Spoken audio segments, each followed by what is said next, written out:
Good morning बच्चों। आज मैं आपको पढ़ाऊंगा सोशल का चैप्टर 1 क्लास 7। ठीक है बच्चों, यहाँ पर फर्स्ट चैप्टर हमारा है कंपोनेंट्स ऑफ एनवायरनमेंट। ठीक है, जैसा कि आप सभी लोग जानते हैं what is the meaning of environment. Environment क्या है? एनवायरनमेंट मीन्स हमारे आसपास जो भी चीज़ें हमको दिख रही हैं ये सारे हमारे एनवायरनमेंट के पार्ट्स हैं। ठीक है, the first and foremost thing is that what is environment. Environment है, एनवायरनमेंट का मतलब कि हमारे आसपास जो भी चीज़ें हैं all these are the parts of the environment. ठीक है, चाहे वो पेड़ पौधे हों, चाहे फिर वो हमारा आसपास पहाड़ हो, पर्वत हो, नदियाँ हो, जानवर हो, पशु पक्षी, whatever you are seeing surrounding you, अपने आसपास आप जो भी कुछ देख रहे हैं everything is the part of the environment. इस बात को ध्यान रखिएगा। Environment means everything that is surrounding us, whatever is in our surrounding, everything is the environment। ठीक है, एनवायरनमेंट कहते हैं इसको।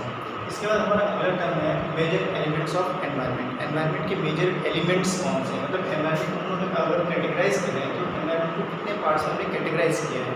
एनवायरनमेंट को हमने 2 पार्ट्स में कैटेगराइज किया है। मेजर एलिमेंट्स जो एनवायरनमेंट के हैं वो सिर्फ 2 होते हैं। ठीक है, जिसमें सबसे पहला होता है फिजिकल एनवायरनमेंट और दूसरा होता है बायोलॉजिकल एनवायरनमेंट। फिजिकल एनवायरनमेंट से हमारा क्या मतलब है, मुझे ध्यान दीजिएगा जरा।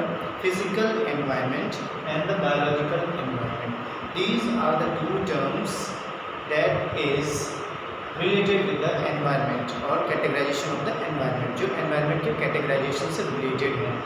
Physical and the biological environment. Physical environment का मतलब क्या होता है? फिजिकल एनवायरनमेंट का मतलब होता है the physical part of our environment. हमारे एनवायरनमेंट का फिजिकल पार्ट जो होता है उसको हम कहते हैं फिजिकल एनवायरनमेंट। अब आप कहेंगे फिजिकल पार्ट क्या होता है, what is the meaning of physical? Physical means everything in our environment that is in non living form, जो नॉन लिविंग फॉर्म है। फॉर एग्जाम्पल आप देखते हैं पहाड़ हमारे एनवायरनमेंट का पार्ट है, वो लिविंग है? नहीं है। ठीक है, पहाड़ हमारे एनवायरनमेंट का पार्ट है बट वो लिविंग नहीं है। माउंटेन्स हो गया, रिवर्स आपने देखी होंगी, रिवर्स लिविंग होती हैं? नहीं होती, rivers are also non-living। तो all the parts of the environment that are non-living is known as the physical environment। ठीक है, अब आता है दूसरा पार्ट हमारे एनवायरनमेंट का जो कि सबसे इम्पोर्टेंट पार्ट होता है, जिसको हम कहते हैं बायोलॉजिकल एनवायरनमेंट। बायोलॉजिकल एनवायरनमेंट का मतलब क्या होता है बच्चों, ध्यान दीजिएगा। Biological environment, biological means all the living organisms which are in the part of our environment are known as the biological part of or biological element of our environment। हमारे environment के biological environment में elements कौन से होते हैं? वो सारे elements जो कि लिविंग फॉर्म में अवेलेबल है हमारे अर्थ पर। फॉर एग्जाम्पल वो आपके बर्ड्स हो सकते हैं, एनिमल्स हो सकते हैं, इंसेक्ट्स हो सकते हैं, इनफैक्ट हम लोग भी हो सकते हैं, इंक्लूडिंग अस, हम लोग भी हो सकते हैं। इंसान, जानवर, पेड़ पौधे, पशु पक्षी, कीड़े मकोड़े, all the living things which are being seen by you, जिन लिविंग थिंग्स को भी तुमने देखा है, everything is the part of our biological environment. वो सारे हमारे बायोलॉजिकल एनवायरनमेंट के पार्ट आते हैं। अब आपको बात समझ में आ गई होगी। ठीक है, ह्यूमन बींग्स हो गया आपका, ठीक है, एनिमल्स हो गए। ठीक है, अगर हम वन वर्ड में समझें तो जितने भी लिविंग थिंग्स हैं हमारे अर्थ पर वो सारे बायोलॉजिकल एलिमेंट्स होते हैं और जितने भी नॉन लिविंग होते हैं वो सारे क्या होते हैं आपके फिजिकल। नॉन लिविंग क्या होते हैं? फिजिकल। ठीक है, ध्यान रखिएगा। The 2 major elements of the environment are physical environment and the biological environment.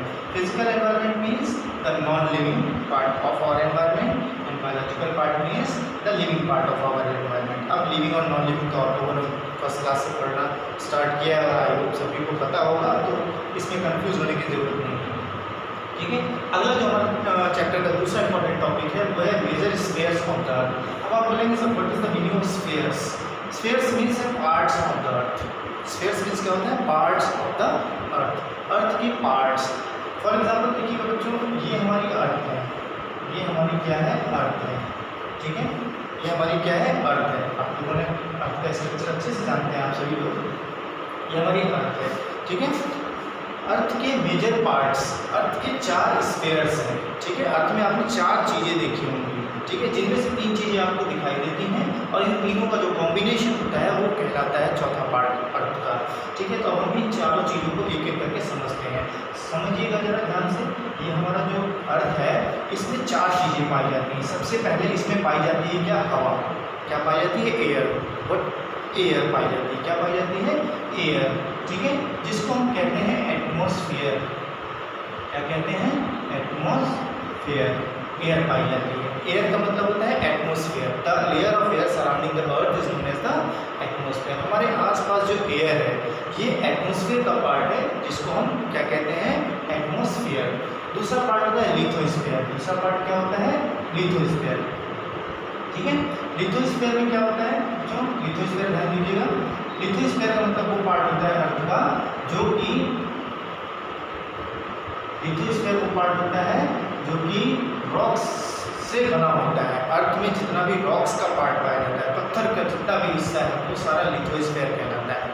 क्या कहलाता है? लिथोस्फेयर। अर्थ पर जितना भी हिस्सा पत्थर का पाया जाता है वो सारा लिथोस्फेयर होता है। ठीक है, हम इसका डायग्राम आपको एक बार दूसरे तरीके से बना करके दिखाते हैं। देखिएगा एक मिनट। लिथोस्फेयर देखिए, ये हो गया हमारा अर्थ पर, ये पार्ट हो गया आपका एटमॉस्फेयर। ध्यान से समझिएगा, एटमॉस्फेयर। उसके बाद ये पार्ट हो गया आपका लिथोस्फेयर। इसके बाद ये पार्ट हो गया आपका हाइड्रोस्फेयर। अभी हम आपको बताते हैं हाइड्रोस्फेयर का मतलब क्या होता है। ठीक है, और ये पार्ट आपका होगा बायोस्फेयर। क्या कहलाएगा? बायोस्फेयर। बुक में आपके फिगर, बुक में जरा ध्यान दीजिएगा, ये फिगर आपके बना हुआ है। ये जो पार्ट है ये बायोस्फेयर है। क्यों बायोस्फेयर है इसको हम समझेंगे थोड़ा सा। यही आपके बुक में सबसे इम्पोर्टेंट टॉपिक आपका यही है। कंपोनेंट्स ऑफ एनवायरनमेंट में सबसे इम्पोर्टेंट टॉपिक है major spheres of the earth. इसको बहुत अच्छे से समझिएगा। एटमॉस्फेयर जो कि सबसे पहला और सबसे मोस्ट इम्पॉर्टेंट पार्ट होता है अर्थ का। एटमॉस्फेयर का मतलब होता है the part of the earth which is being surrounded by the air. Means earth पर जो एयर का एक एनवेलप है उसको हम एटमॉस्फेयर कहते हैं। पूरी अर्थ हमारी एयर से ढकी हुई है और इस लेयर को हम क्या कहते हैं? एटमॉस्फेयर। दूसरा है, अर्थ पर आप एक और चीज़ देखते होंगे, हमारे अर्थ पर हर जगह पत्थर है, मिट्टी है, लैंड सरफेस है, जिसको हम लैंड सरफेस कहते हैं। लिथोस्फेयर मीन्स होता है लैंड सरफेस। हमारे अर्थ पर जो लैंड सरफेस है उसको हम क्या कहते हैं? लिथोस्फेयर। ठीक है, तीसरा पार्ट होता है हाइड्रोस्फेयर। आपने अर्थ में पानी भी देखा होगा। हमारे अर्थ में 3 चीज़ें सबसे इंपॉर्टेंट है। सबसे पहले एयर, दूसरा है आपका लैंड सरफेस और तीसरा होता है आपका वाटर। ठीक है, तो एटमॉस्फेयर, लिथोस्फेयर और हाइड्रोस्फेयर इन्हीं के नाम है। हवा, जमीन और पानी, इन तीनों को मिलाकर के बनता है बायोस्फीयर। ठीक है, जब तीनों चीज़ें मिलती हैं तो क्या बनता है? बायोस्फीयर। अब आप कहेंगे तीनों चीज़ें हर जगह तो मिलती नहीं भाई, समुद्र में से पानी पानी, माउंटेन्स में से पहाड़ी पहाड़, रेगिस्तान में से बालू ही बालू है। ठीक है, और अगर आप ऊपर चले जाएंगे तो सिर्फ हवा ही हवा है। क्या हम ऊपर रह सकते हैं? हवा में अगर हम चले जाएँ, आसमान में रह सकते हैं? नहीं। पानी के अंदर हम रह सकते हैं? नहीं रह सकते। रेगिस्तान में हम अगर रहने चले जाएँ, बहुत सिर्फ रेगिस्तान हो, ना पानी हो आपके पास और ना ही हवा हो, क्या आप रह पाएंगे बिना पानी और बिना हवा के? नहीं। क्या आपको सिर्फ ज़मीन दे दिया रहने के लिए, ना हवा दिया जाए ना पानी दिया जाए, तो क्या आप रह लेंगे? नहीं रह पाएंगे। आपको हम सिर्फ पानी दे दें, ना हवा दें ना ज़मीन दें, रह पाएंगे आप? नहीं रह पाएंगे। ठीक है, सिर्फ पानी दे दें, हवा और ज़मीन ना दें, रह पाएंगे? Never. It is not possible to survive without all these 3। ठीक है, इसीलिए जो चौथा पार्ट होता है वो होता है बायोस्फीयर। बायोस्फीयर का मतलब होता है the part of the earth which comprises all the 3 spheres. Earth का वो पार्ट जिसमें तीनों स्फीयर्स होते हैं, एटमॉस्फेयर भी होता है, लिथोस्फीयर भी होता है और हाइड्रोस्फीयर भी होता है। उस पार्ट को हम कहते हैं बायोस्फीयर। यहाँ पर समझिएगा, देखिए ये एटमॉस्फेयर था, ये लिथोस्फीयर था और ये हाइड्रोस्फीयर था। इस पार्ट में तीनों चीज़ें अवेलेबल थी। इस पार्ट में तीनों चीज़ें अवेलेबल हैं। यहाँ पर हवा भी है, पानी भी है और ज़मीन भी है। तो इस पार्ट को हमने नाम दिया बायोस्फीयर का। क्या नाम दिया? बायोस्फीयर का। मतलब जिस पार्ट में लाइफ पॉसिबल होती है उस पार्ट को हम बोलते हैं बायोस्फीयर। इसके बाद हमारा लास्ट टॉपिक है चैप्टर में biodiversity. What is the meaning of biodiversity? आपने देखा होगा हमारी अर्थ पर बहुत सारी प्रजातियाँ पाई जाती हैं जानवरों की, बहुत सारी प्रजातियाँ पाई जाती हैं। एक तरीके के जानवर तो पाए जा नहीं जाते हैं कि एक ही तरीके के जानवर पाए जाते हैं, है ना। लायन देख लीजिए आप, टाइगर देख लीजिए, एलिफेंट्स देख लीजिए, जैकल देख लीजिए। एलिफेंट्स भी देखेंगे तो कई तरीके के, टाइगर भी देखेंगे तो कई तरीके के, डॉग देखेंगे तो कई तरीके के, ठीक है, कहीं ब्लैक डॉग मिल रहा है, कहीं छोटे वाले कुत्ते मिल रहे हैं, कहीं बड़े बड़े साइज़ के कुत्ते मिल रहे हैं जो शेर से भी भयानक दिखते हैं, देखा ही होगा आप लोगों ने। तो मतलब कहने का ये है हमारा कि wide range of species on the earth पर जो किसी भी जानवर, किसी भी इंसान की जो भी अलग अलग स्पेसीज पाई जाती है, अलग अलग प्रजातियाँ जो उनकी पाई जाती हैं, उसको हम कहते हैं बायोडाइवर्सिटी। मतलब हमारे बायोलॉजिकल एनवायरनमेंट में जो डाइवर्जन पाया जाता है, जो डाइवर्सिफिकेशन पाया जाता है, जो उनकी अलग अलग वैराइटीज़ पाई जाती हैं, उसको हम कहते हैं बायोडाइवर्सिटी। आप समझ गए होंगे चैप्टर को अच्छे तरीके से।